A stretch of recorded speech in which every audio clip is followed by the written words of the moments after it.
Then it got down off the mushroom and crawled away in the grass, merely remarking as it went, "One side will make you grow taller, and the other side will make you grow shorter." One side of what, the other side of what, thought Alice to herself.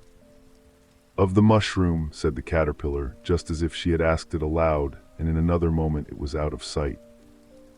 Alice remained looking thoughtfully at the mushroom for a minute, trying to make out which were the two sides of it, and as it was perfectly round, she found this a very difficult question.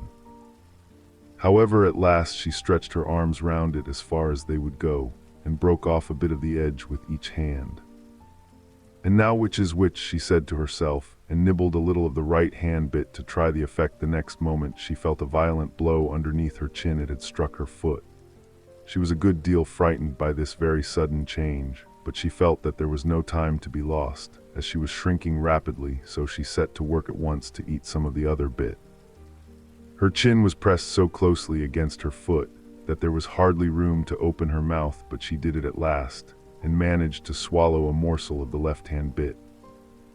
"Come, my head's free at last," said Alice in a tone of delight which changed into alarm in another moment, when she found that her shoulders were nowhere to be found. All she could see, when she looked down, was an immense length of neck, which seemed to rise like a stalk out of a sea of green leaves that lay far below her.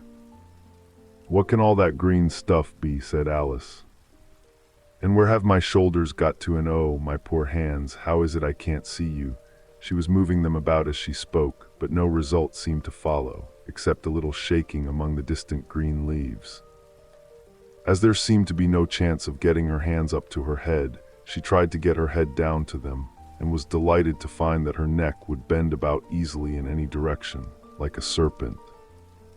She had just succeeded in curving it down into a graceful zigzag, and was going to dive in among the leaves, which she found to be nothing but the tops of the trees under which she had been wandering, when a sharp hiss made her draw back in a hurry. A large pigeon had flown into her face, and was beating her violently with its wings. "Serpent!" screamed the pigeon. "I'm not a serpent," said Alice indignantly. "Let me alone, serpent, I say again," repeated the pigeon, but in a more subdued tone, and added with a kind of sob, "I've tried every way, and nothing seems to suit them." "I haven't the least idea what you're talking about," said Alice.